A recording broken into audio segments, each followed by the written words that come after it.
The following program was produced by an independent community producer. The opinions expressed do not necessarily reflect those of the ECAT staff or board of directors. Come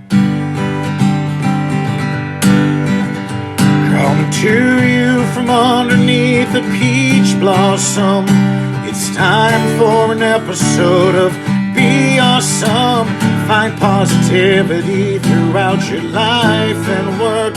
Just like our mascot rooster, Steve the Jerk. Alrighty, well, hello and welcome to another exciting episode of the BeAuSm Podcast. This is a good one. I actually just need to pull this up. And before we introduce our guest, I am in the studio by myself because Mark is at home today, getting healthy. He got a little bit of a cold, so I told him to stay away. But before we get to the guest in the episode, Mark, I meant to ask you this. Did you try out the soap?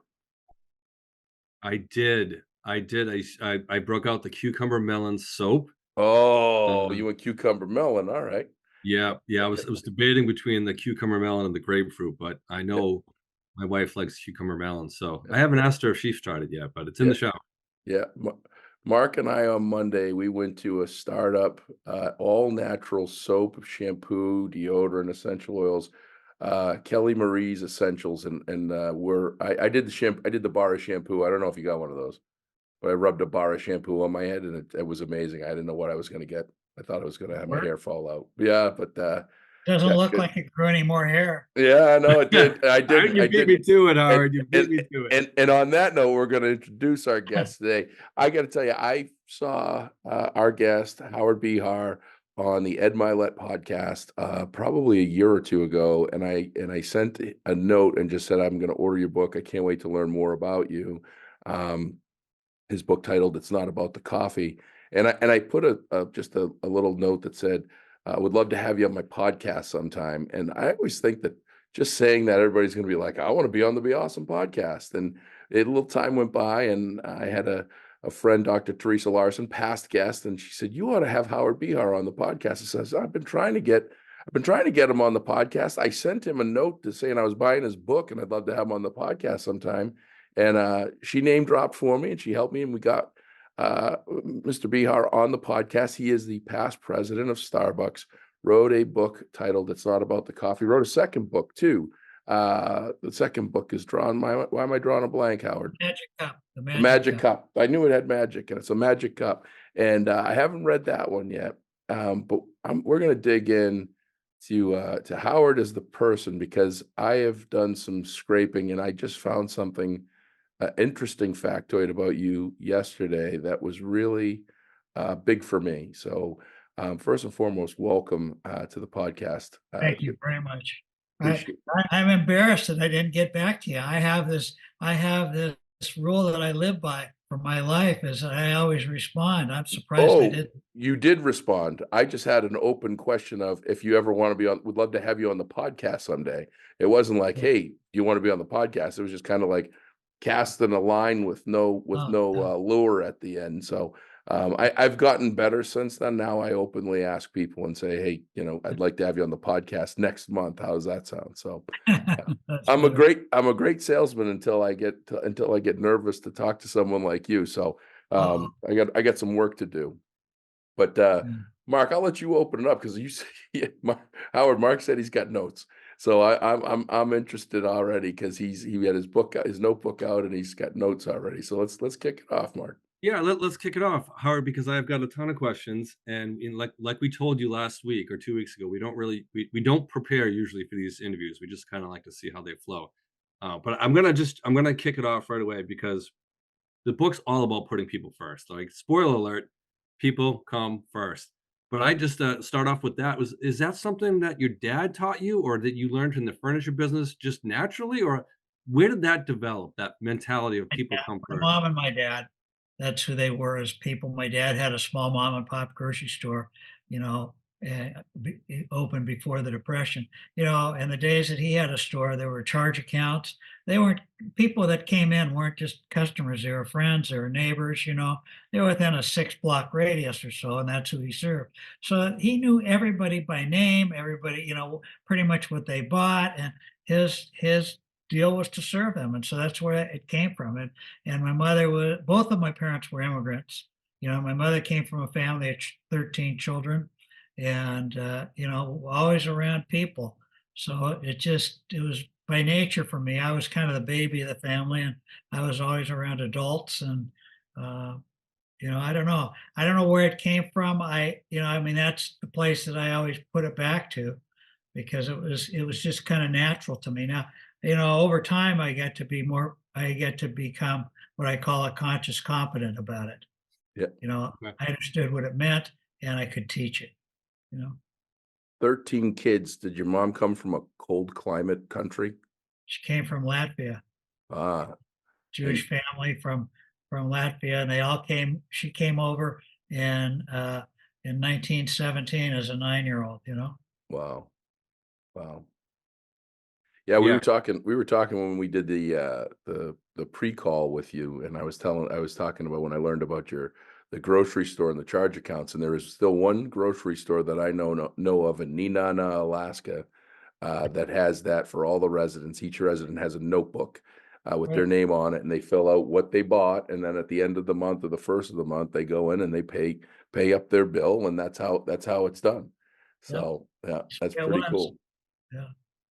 So just jumping around, I'm going to jump around quite a bit today, Howard. But when you first decided to leave the furniture business, the family business, and you interviewed with Howard at Starbucks, was your family supportive, and what was that like, that process of separation? Oh yeah. Well, I had actually left the family business before that, long Okay. before that. So I was already on my own.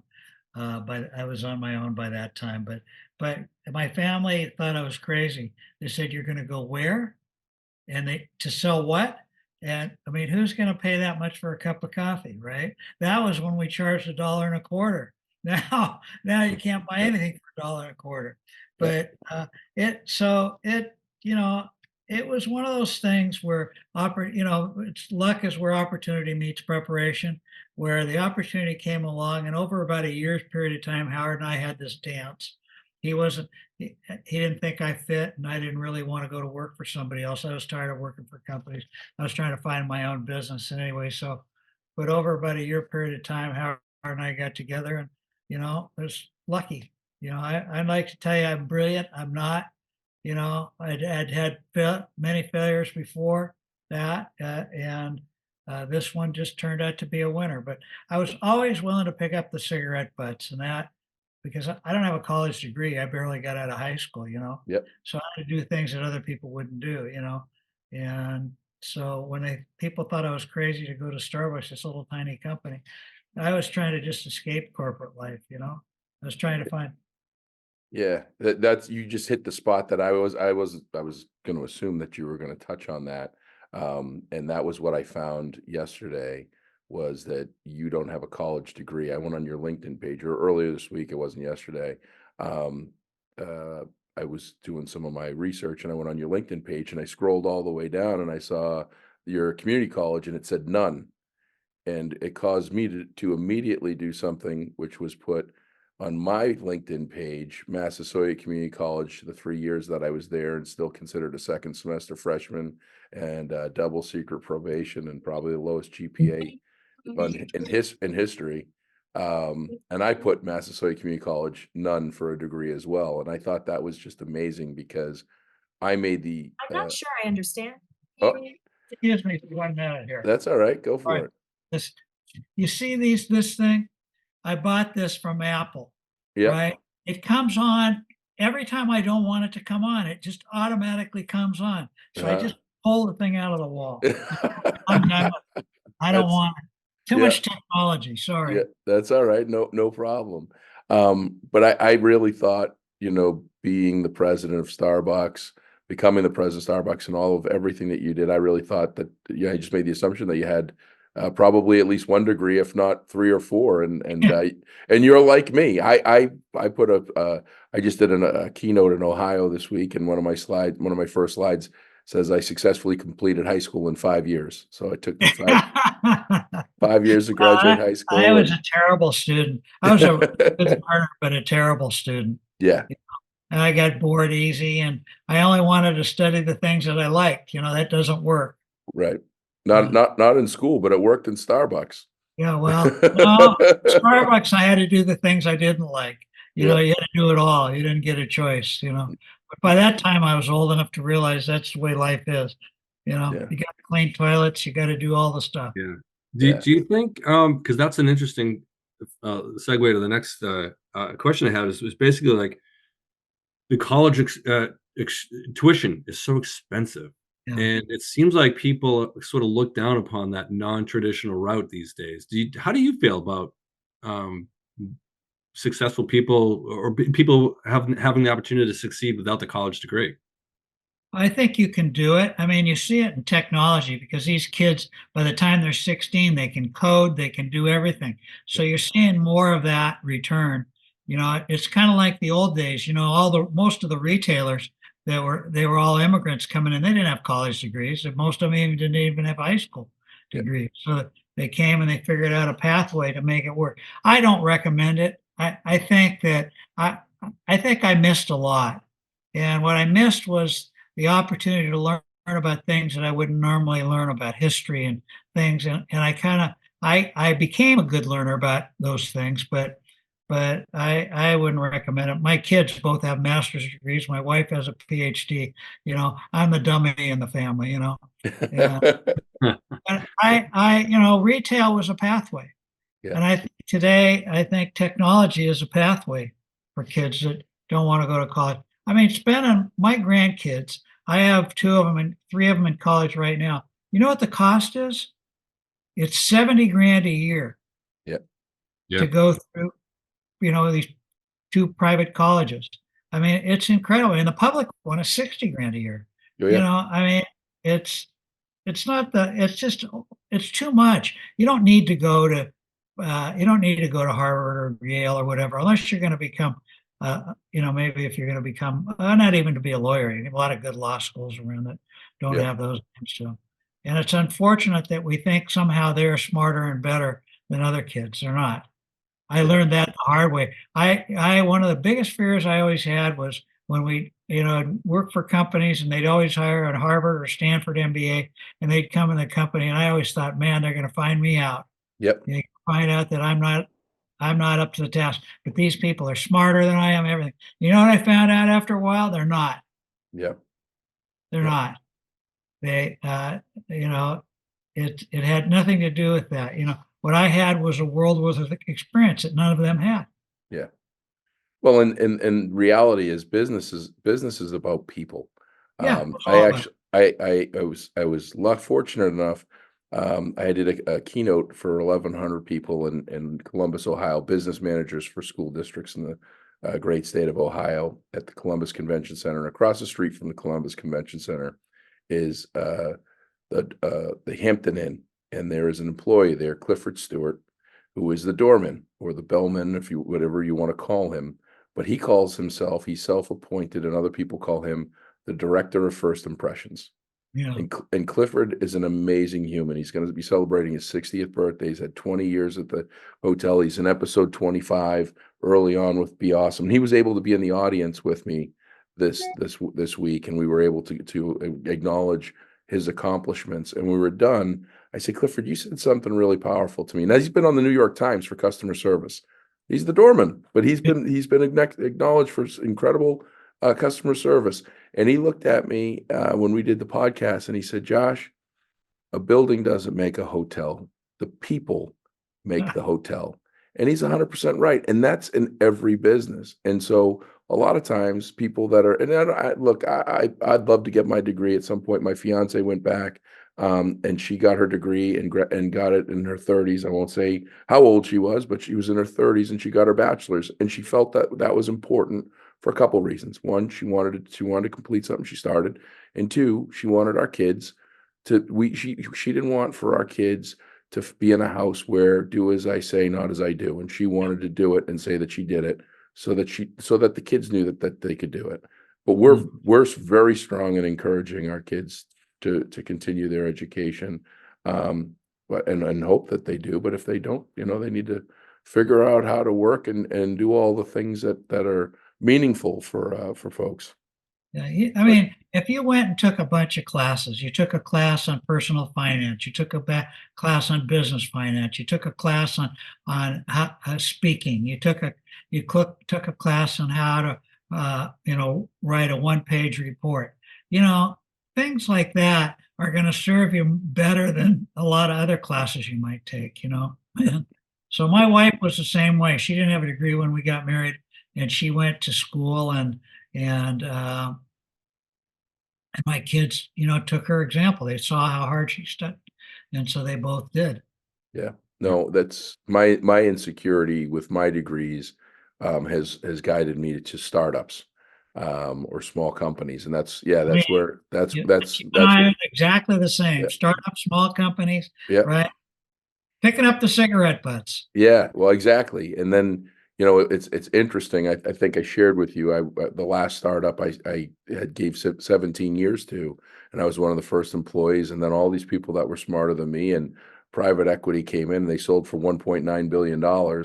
And when I got towards the end before they sold and I was departed from the company, I looked around and I was like, man, all these people, they got master's degrees and they're going for the doctrines and going for all these things. These people must all know what they're doing.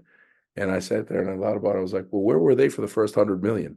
Because Yeah. I was here from Yeah. 0 to 100 million in revenue, and I'm going, where were these guys?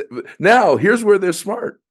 They didn't have to pick up the cigarette butts, and they got to profit a little bit out of it. So Yeah, maybe but they were the smart ones. you missed something by not picking up cigarette butts. Yeah, Because I always believe that we're here to serve, and one way you serve is picking up the cigarette butts. And if you do that well enough, then people are going to want to be with you and work with you. yeah, You and I have exactly 17. I mean, I started with Starbucks. We had 28 stores. yeah. And when I retired, there were 15,000. Now there's 37,000. Yeah. It's incredible. I I wish was I'd have kept all my stock. Yeah, oh yeah, well I wasn't going to go down that road. So but yeah, this past Monday was marked 20 years that I got back in the industry, and I gave 17 years to one company, and I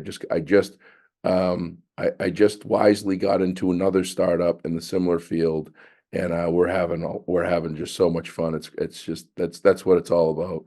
And picking up the cigarette butts. But in that case, in that piece too, this just reminded me, and it clicked with me. You are a huge advocate of the good to great model and Collins and his work. And what really triggered something for me in your book was the BHAG, Yeah. because I feel like everyone, our company included, when we were reading Good to Great, that was something that was like the Bible in the early 2000s, right? Every company was reading that book, and they were trying to read from it, and they took the pages and interpreted them the way that they wanted. And the BHAG was almost always, with every company I talked to in our own company, revolved around money. Yes. They all revolved around money. And what was really cool was your BHAG at Starbucks didn't revolve around money. Yeah. Our BHAG was, we want to be one of the most well-known and respected organizations in the world, known for nurturing and inspiring the human spirit. Not a word about how much money we're going to make, how many stores we were going to have, none of that. It all revolved around people. When we set that out and we said one of the most well-known and respected organizations in the world, we all laughed. Now, at that time, we had about 200 stores. We never thought. Somebody said someday we'll be as well-known as Coca-Cola. Nobody ever thought that would ever happen. Yeah. And here we are today. But the BHAG drove us. It was always the magnet that drew us back to our core when we got off track. And I took that and I plagiarized it for myself, because my mission statement in life goes like this: every day I want to nurture and inspire the human spirit, beginning with myself first and then for others. And the reason why I say self first is what I've learned after living for almost 80 years. If you're not okay with you, it's very difficult to help somebody else. And so that drives me. I think about it every day. I've got it right here. I've got my mission statement, my guiding, my values, and how I do everything. My 6 Ps right in front of me. I look at it every single day. I know it all by heart, but what I found is I want to look at it because it forces me to deal with it. Yeah, that uncovered and you've got your principles online for anybody to see. Yeah. And I never really thought of that until listening to you on podcasts and reading your book about the importance of having personal mission, vision, and values. Right. And it almost ties into, why a lot of people don't buy into their company's mission, vision, and values because they don't have any for themselves. And if you don't have any for yourself, how are you going to buy into somebody else's? Yeah. Right. And if you have a mission, vision, and values, that's clear and present. And I'm going to work on mine. Mine I have every day, right? But they're in my head. They're how I feel. They're who I am. But I don't have it in writing. But if you have that in writing, if you don't write it down, it's just wishes, hopes, and dreams. yeah, yeah, I love it. So you see this? I'm going to show you this little document, right? This in here. This is my 5-year plan. Yeah. I've had a 5-year plan from the time I was 27 years old. yeah, And I still do them now. And I do them with my wife. We have a 5-year plan that's for all of us, and then we each have our own 5-year plan.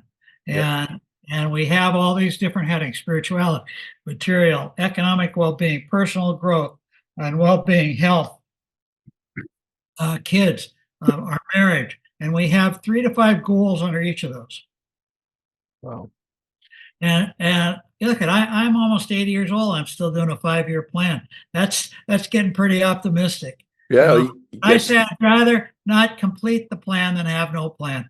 If you don't know where you're going, then any path will get you there. Yeah. Live your life with intention. Yeah. Right? You don't want to look back at your life at my age and say, what the hell happened? Right. You want to look back and say, hey, I set out to do certain things. Did I get them all done? No, but I did most of them. And I nurture and inspire the human spirit, which drives me every day. Yep. And so you're giving me the opportunity to do that. Well, yeah, Josh, I'm gonna cut you off appreciate that. for a second because Howard, what you said just resonates so much with me. And Josh has everything in his head. He's kind of a meatball. He's got everything up in his head, but he doesn't necessarily write them down. And one of the things I just wanted to follow up on what you just said is what about work-life balance? It's something Josh and I talk about all the time. And I don't think Josh has a great work-life balance. So I'm getting him to work on that. And I think you worked your butt off your whole life. You picked up the cigarette butts and you're chairman of the board or, president of the company. Tell me about your work-life balance. I don't subscribe to work-life balance. Oh, no. Yes. Look, I got the tissues out. No. We're going to have Howard on every single week. The term I would use is work-life integration. Okay. Right? Okay, Josh, that's the same thing. So that you integrate your whole life. These things aren't separate from each other. That's like saying that you're separate from that your home, your children, and your family, and the other parts of your life don't fit together. They have to fit together. And so sometimes there's more with the family, and if you want to talk about time spent. More with the family. Sometimes there's more with the work, and it moves around. Look, an ice skater gets on I don't care how good an ice skater you are, you're always out of balance. And that may be the tiniest thing. And maybe your brain is the only thing that's really correcting it, right? But you're always out of balance, right? It's never perfect. But if you integrate the two, and, my kids, I used to take my kids on business trips. You know why? Because I wanted them to, when I was gone, I wanted them to understand what I was doing. It wasn't just that I was gone, right? But here's what I did. And so when I come back from the trips, we would have conversations about what I did. I'd include them in meetings, and they learned, and and they got interested. And so I think you put it all together, and it all is one big circle. Just round and round we go. Where she stopped. I can get that behind that, Josh. That makes perfect sense to me. But people what I'm saying, want Howard, perfect balance. It's they want to be in perfect sync, balance all the time. I spend this much time with my family, this much time. It doesn't work like that. No, I agree with you. But when the pie chart is 90% work and 10% family, No, that's not balance. That's not integration either. no, you got to have time for yourself. When you I was look, home for all of us 5 get weeks. tired, you need rest, Yeah. right? You can't go without sleep, so you got to get sleep.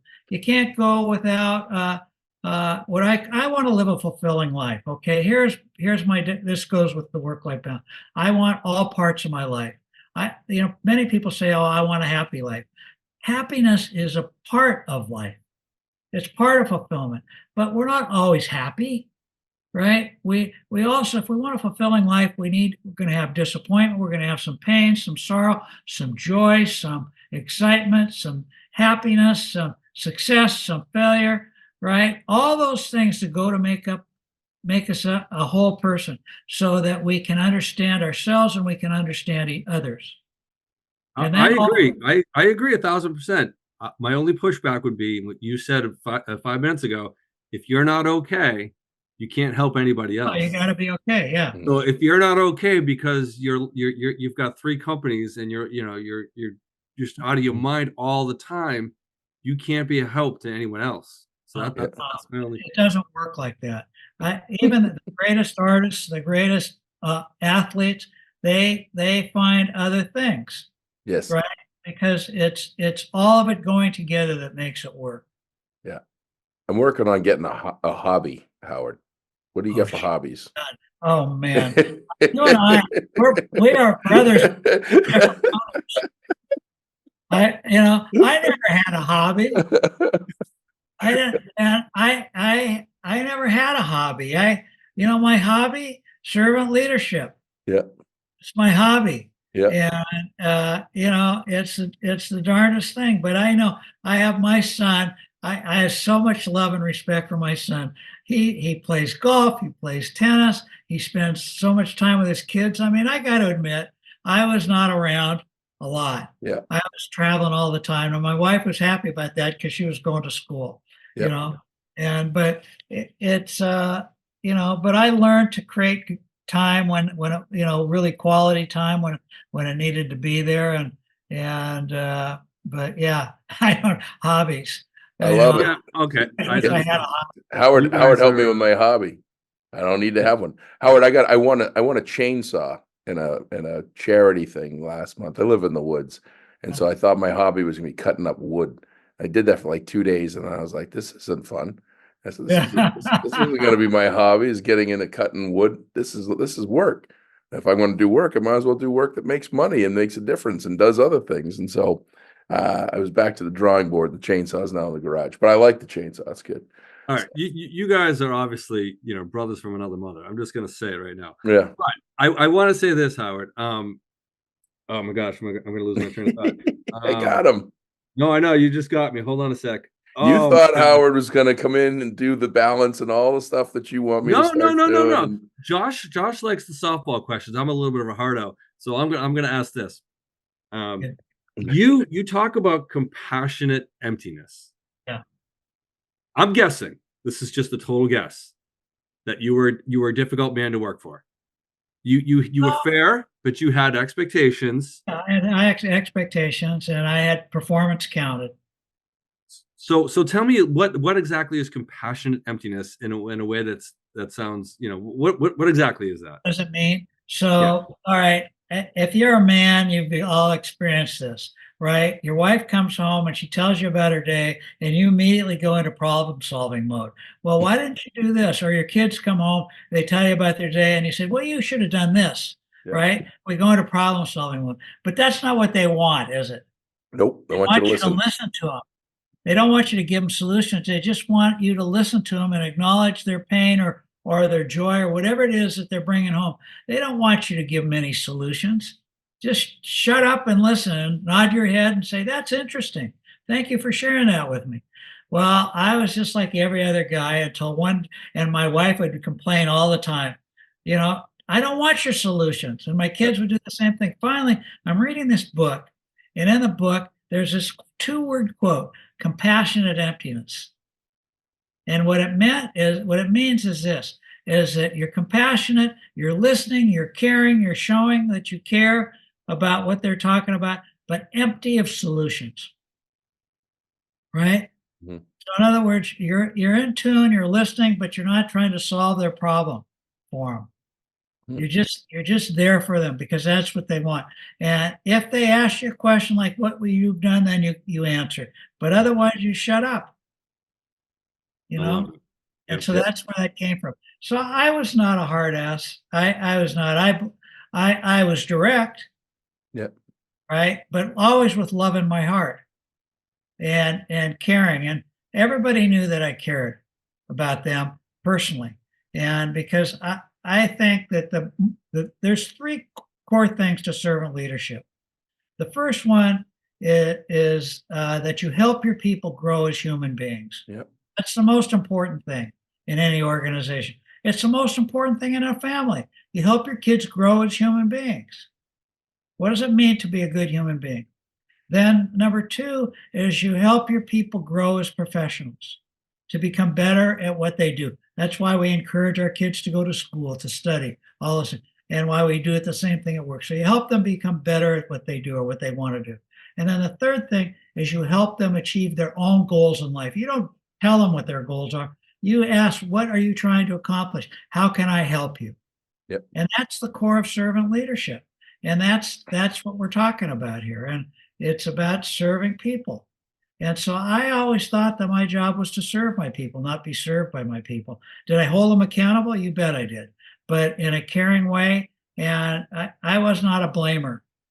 If something went wrong, it was me. Where did I fail? And first, that's the first place I went. I made mistakes. I'm an emotional guy, and I might respond too quickly to something that just wasn't a fact, and then I had to own it and apologize for it and own it.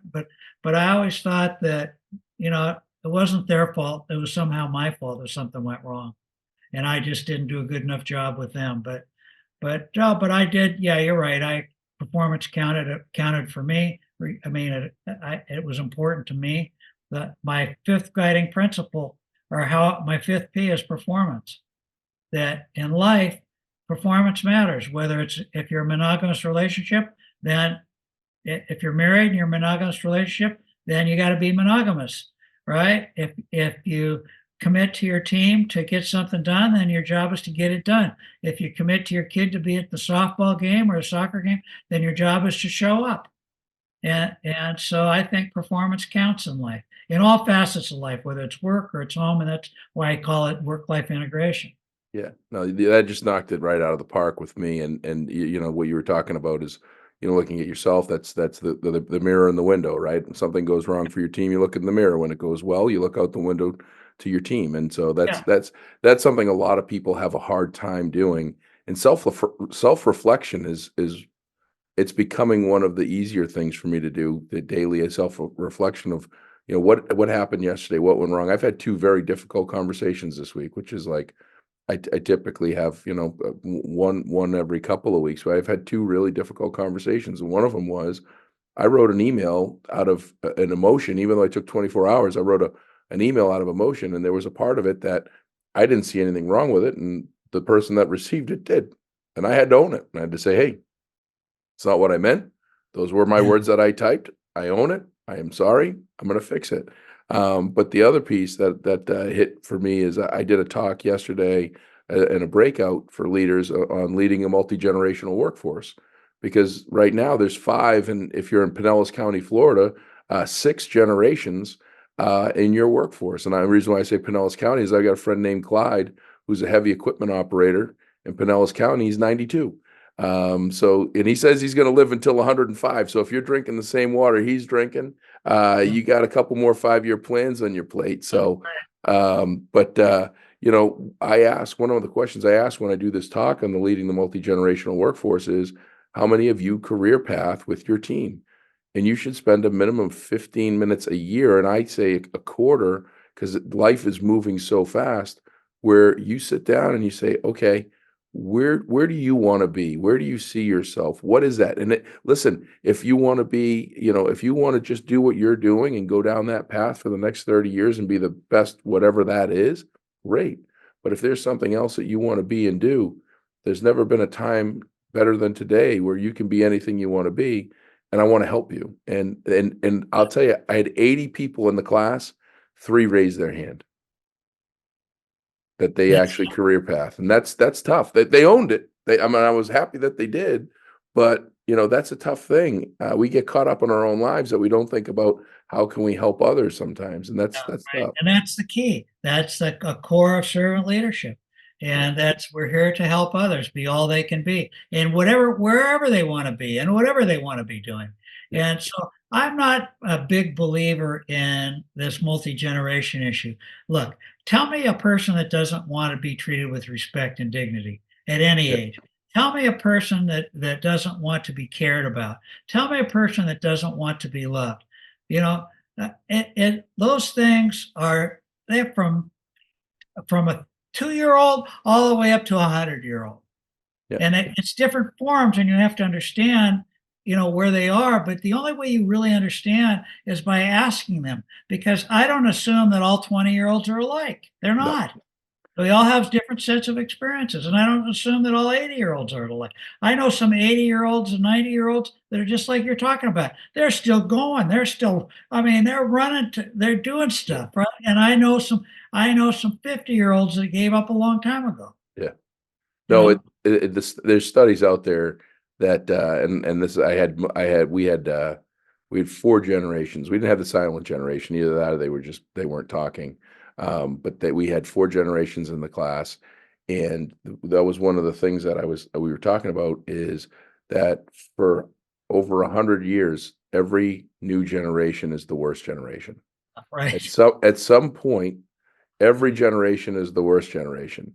The only generation that's different is Gen X, which Mark and I are both Gen Xers, and we hate everybody. We just hate all generations according to the studies, Mark. I'm not saying that we hate everybody. We love everybody. Our company's BeAuSm, but there's studies that show that at some point in time, every new generation is the most hated and worst, the laziest generation, and not willing to work, or whatever the stereotypes are. And the big thing is, breaking the stereotypes, right? And the other piece is, we talk about, diversity, inclusion, and equity in forms of, people's race or color or background or what have you. But we don't do that generationally. There's a lot of industries that you go in and you see everybody's around the same age. Everyone's about the same, whatever. And we've got to pull it together, because, it's a kind of a story about.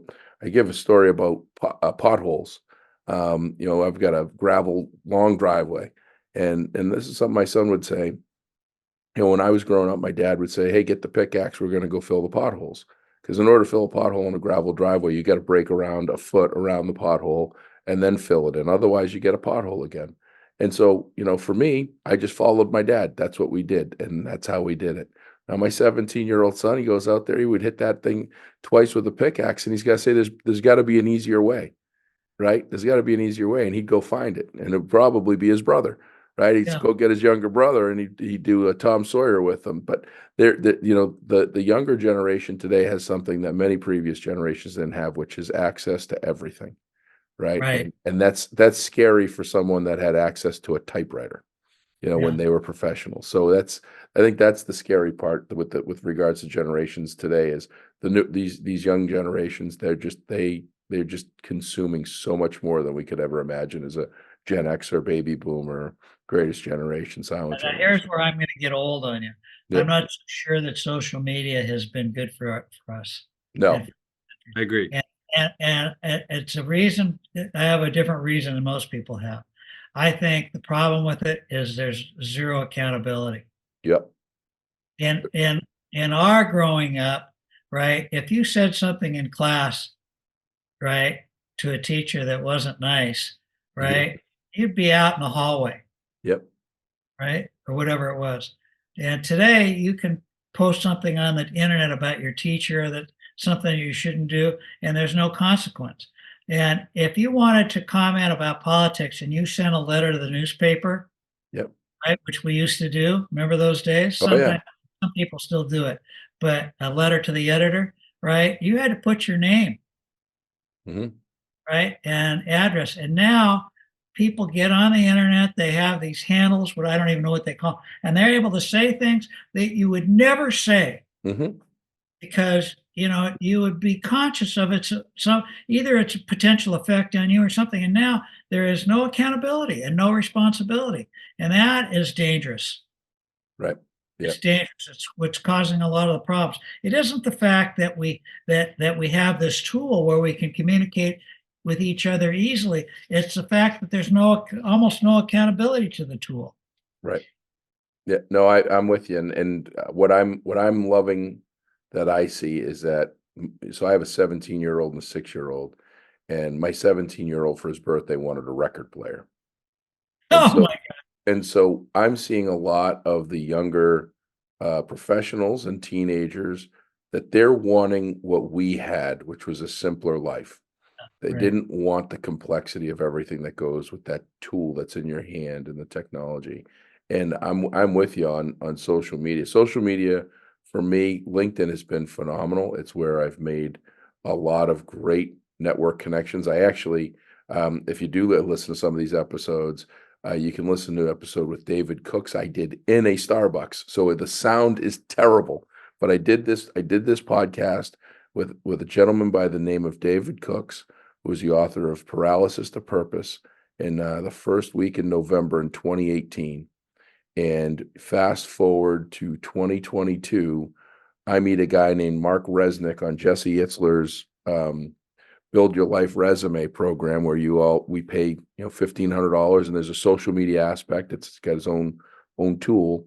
And I read a post that this guy Mark Resnick, that I never met, never heard of, that lives 3 towns away from me, wrote a book about his father and his in Alzheimer's on his 50th birthday, releasing it, and bought a couple copies. And lo and behold, 3 months later, I listened to David Cook's podcast. He says, "I want to welcome Mark Resnick." I called David Cooks and I say, "How do you know Mark Resnick?" And he says, "How do you know Mark Resnick?" I said, "I don't. I want to get to know him. He's a merchandise master, and he's an author, and I think there's a way we could work together." And he says, "He's my brother-in-law." So and I met David Cooks on LinkedIn.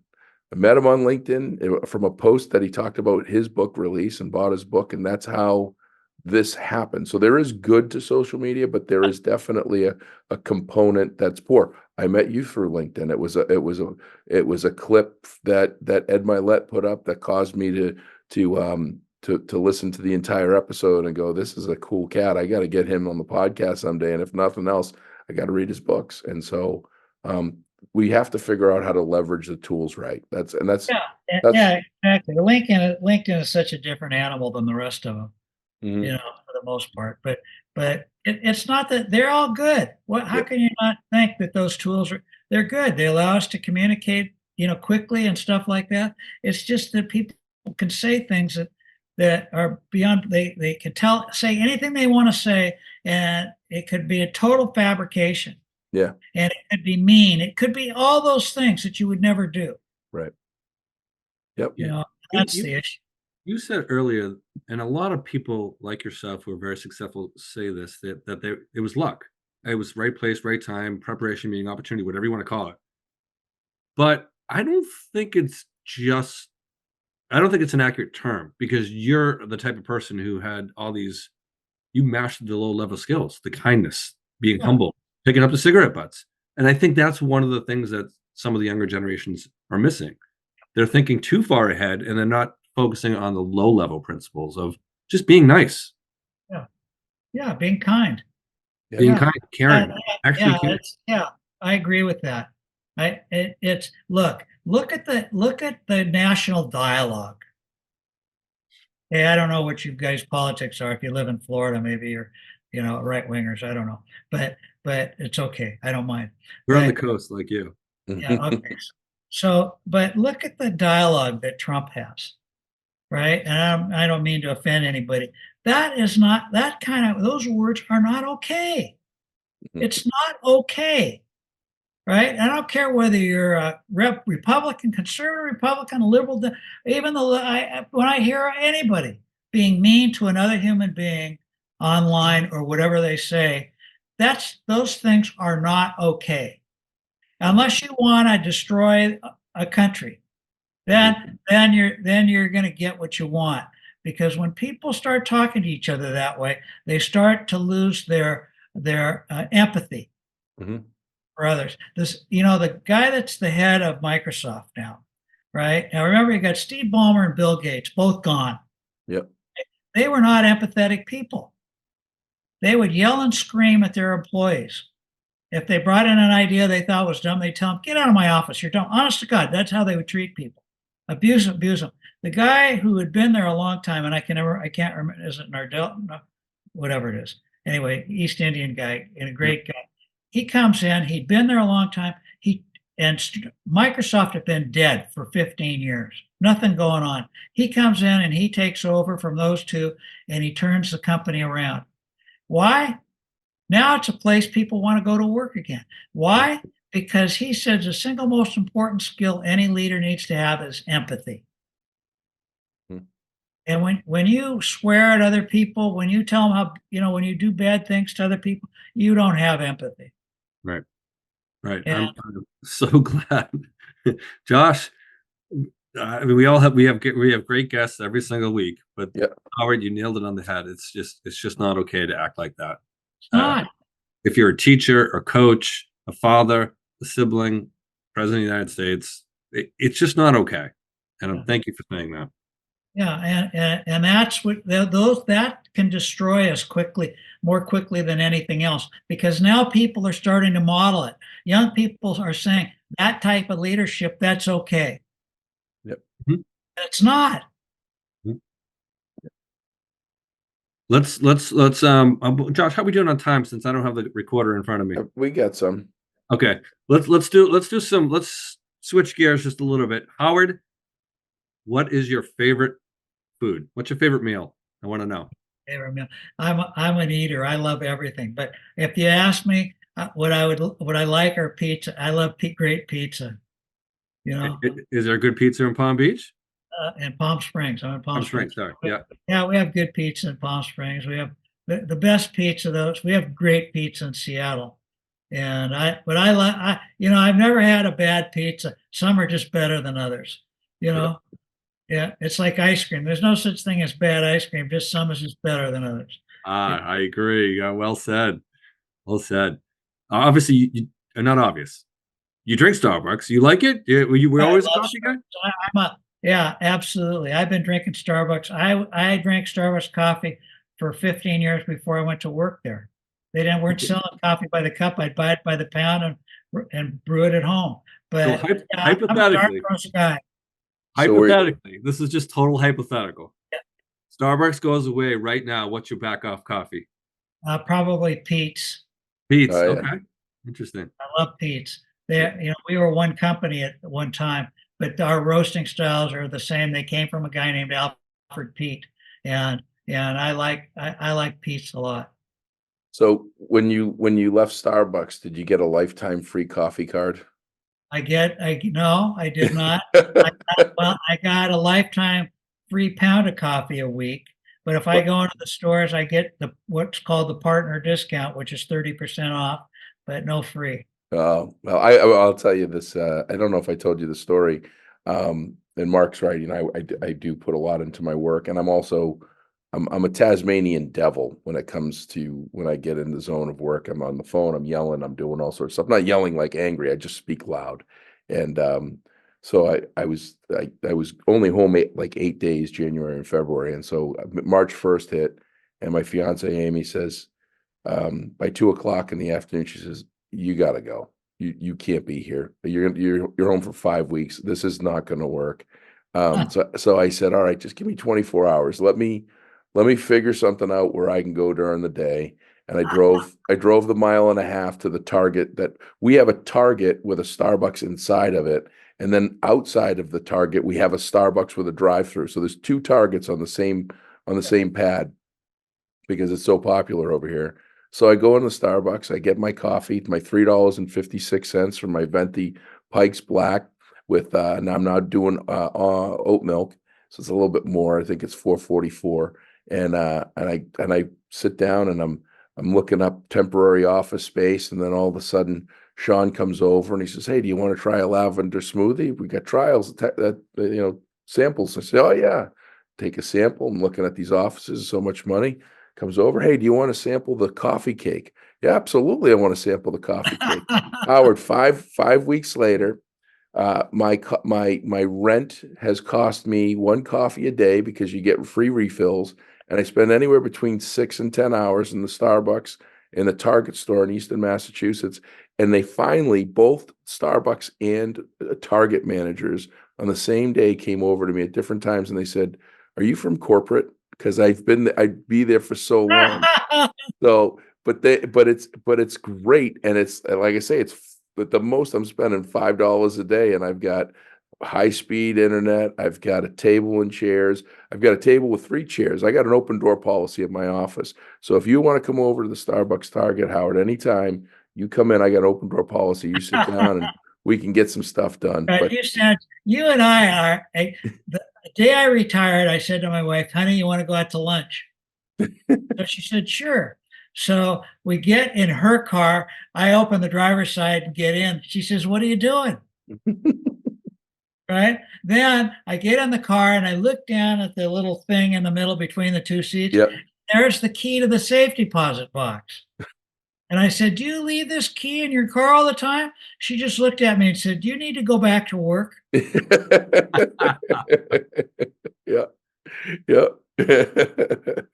So speaking of that, what are you doing when are you actively giving keynotes and talks, or is what like Sure. Yeah, I, yeah. I don't do keynotes. I don't like keynotes. I think I'm not a believer in them. I think much better to have an interview style, much better because I like including the audience and I like to be relevant to what's going on at that time with the audience because they listen. If you ever, both of you have given keynotes. You give a keynote up there and you look towards the back of the room and half the people are asleep, Yeah. right? Or they're working on their iPhones, or whatever they're doing. When it's an exchange, it gets exciting because you don't know what's going to happen. You don't know the question that's going to be asked. And I always encourage the really difficult questions. The harder, the better I like it. The more what they think they're going to embarrass me, the more I like it because I'll answer any question, anything. Nothing is off limits. Yeah. No, Personal life, I don't care. that's Yeah. And that's so that's what I like. I enjoy that. So I'll do a keynote if somebody really insists, but otherwise I don't. Yeah, so I'm doing keynotes because I'm just getting the name recognition and the branding and everything out there, and that's what people want. But that's my goal is to have, a couch and some comfortable chairs on stage and having like an interview style. And I have a thing, if there's time, it's Ask Peach Anything. There's 3 things I don't talk about, which you touched on. Pizza is one of them, politics and religion, because in those settings. Talking about those 3 things, it can get ugly because people are too passionate about it. Like you say, hold no accountability, and they're. I keep that off. I say that's off limits, and every single time, other than when I talk to kids, do a talk for kids, it's those 3 things that come up. They'll undoubtedly someone in the audience will say, "So what's wrong with pizza?" So nothing's wrong with pizza. You're probably a big Chicago fan. I'm from Boston. I love the style of pizza that we have. And they're, "Oh, you're damn right. I like Chicago style pizza. Deep dish is the best." And I go, "There you go. We're gonna get in a fight over pizza, and I'd rather not get in a fight over pizza." Yeah, right. Yeah. Pizza. Always, yeah. I mean, I don't go into the politics. I mean, the most I do is do what I just did Yeah. here. It's not Trump or Biden. It's none of that. Yeah. It's language. Yeah. That's all I want people to recognize is that some language isn't okay. And it's not okay at home.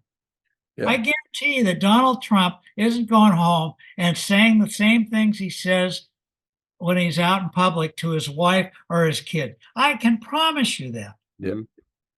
Yeah. because I she agree. punches lights out. Yeah. Mhm. Just like Yep. my wife would punch my lights out. Yeah. Yep. Well, and you know, the world has gotten to be a very kind of scary place, right? And there's just so much turmoil everywhere. Yeah. I woke up at 3:30 this morning, and I was at an Airbnb in Columbus, and we only had like the free basic Amazon channels, like the whatever it is, and it automatically defaults and it went onto the news. And here it is, Israel's, bombing Iran, and Iran was bombing Israel last week, and we have the Ukraine war. We have, all of these things happening. We have, immigrants coming in from all over the place and flooding the streets and flooding the hotels. We've got mental health at the worst it's ever been. We've got, teen suicide, the worst it's ever been. We see all these things and hear all these things, and we've got enough. We don't need to start talking poorly. And I agree with that, is that, trying to talk with compassion, care, and empathy is more important now than ever. And we need to solve our problems. Right now, we're not in a performance mode. Yeah. Right? We're just not. We're not getting the job done. Yeah. And I don't point it at politicians. I point it at ourselves, because we're not insisting they get the job done. How many years does it take to come up with a policy that we can all live with for immigration? We've been talking about it for 30 years. Yeah. Really? It really takes that much? Yep. Just got to figure out how to everybody come to the table and come up with the right answers. Perfect, but we can there are certainly good models around the world that we can emulate. Canada has a great model that we could all probably live with. Yep. Well, I was actually just talking to I met a professor in Columbus yesterday at lunch, and he was down and he was saying that they're having issues with immigrations, getting people from out of the country coming in, and it's affecting their student enrollment in the colleges. Yeah. Because of everything that's going on in the world, that their policies and things have had to change and adjust. Had to change. Yeah, you can't. Yeah, it doesn't work when you can't control your border. It just doesn't work. Yeah. And we can be empathetic, and we can do all the things we can do to help people. We can do.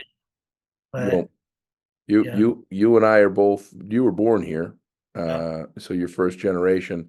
I'm firstborn here. My mother came to the United States with my grandparents when she was 12 years old, 1966. Without them coming over here, we wouldn't have the lives that we have and the opportunities that we have, right? But they did it the right way. And my grandfather worked in a factory for 26 years, and he only called in sick one day, and it was to get his United States citizenship. And there's definitely a work to be done, and I think there's still opportunity to let people have the opportunities, the great opportunities that we have. But it's definitely kind of a mess right now. I'm for big immigration. If I were king of the world, but I don't want to close borders. I want to open borders, but I want to do it in a way that supports what we're trying to do, supports our country's goals. I mean, I would love to. I'd like to bring 1 million East Indian engineers into this country. Yep. Right? Why not? I don't care what the color of their skin is. They're smart. They got engineering degrees, etc. I think you need to send some of your 5-year plans off to Washington. Yeah. Howard Behar's 5-year plan for the White House. Yep. Yeah, absolutely. Howard, do you get a chance to travel? I do. I travel quite a bit. When I was working, I was traveling 70% of the time all over the world. So, but we do a lot. We did a trip Central Europe. We went to Poland, Hungary, the Czech Republic, Croatia, Austria. And had a great time. And we visited. We did a Jewish roots trip on part of it. So we visited all the Jewish quarters in each of those places we went, Budapest, and then we went to see did the Holocaust kind of stuff. But most of the time we spent just talking to people, all the different kinds of people, and enjoying the countryside. We drove the whole way. The only time we got on an airplane was when we landed in Krakow and when we left out of Croatia. Other than that, we drove everywhere. That's awesome. Pretty cool. That is so cool. And I love to travel. So my wife's in Spain right now with our son. Here's how when you got it, it's right. My son 2 years ago for Hanukkah says to us, "Mom and Dad, I'd like to do something for you. I'd like to take each of you independently on a trip anywhere you want to go in the world. Anywhere you want to go in the world, first class, my treat." So I did mine last year, and we went to. I knew he loved tennis, so let's do something he loves to do. So I said, "I'd like to go to the French Open and like to go to Normandy." So we did that. We spent 10 days together. I mean, it was incredible. I just can't begin to tell you. My son's 55, and to have that kind of time and to be able to just talk about Yep. life. And my wife is doing hers right now, Spain and Portugal. Yep. And, what, God, I mean, I just cannot tell you what that trip meant to me. I mean, I still cry about it today, that I'd have a son that would reach out and do that. It doesn't have to be that great at anything for your parents. Yep. Just to tell them you love them, to spend that kind of time. It was so great. Well, Never Right. forget. that's awesome. We're coming close on time here, Mark. This Adam's over here giving me the hook, and I'm just getting warmed up, I man. know. And my mother's actually in Spain and Portugal, so we could have talked about that. Your wife could have met my mother this week, and we don't even know it. What are the chances of that? But Howard, we'd love to have you back on, because I think we just scraped the surface. So hopefully you'll give us another opportunity to have you on and continue the conversation, because you're just awesome, and this has been a phenomenal hour with you, and learned a lot, and you've given some nuggets of knowledge and pushed people to have a BHAG that doesn't involve money but involves people, which is huge. And I'm going to practice that with my companies moving forward. I'm working on those things as we speak. So thank you for the honor of giving us an hour of your time here, my friend.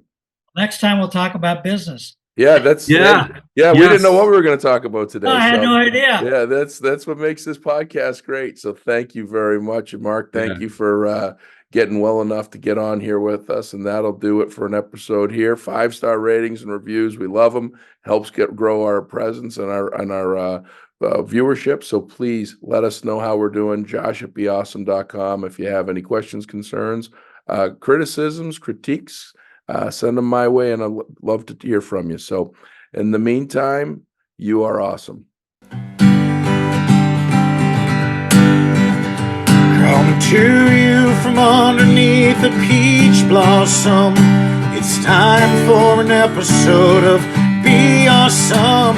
Find positivity throughout your life and work. Just like our mascot rooster, Steve the Jerk.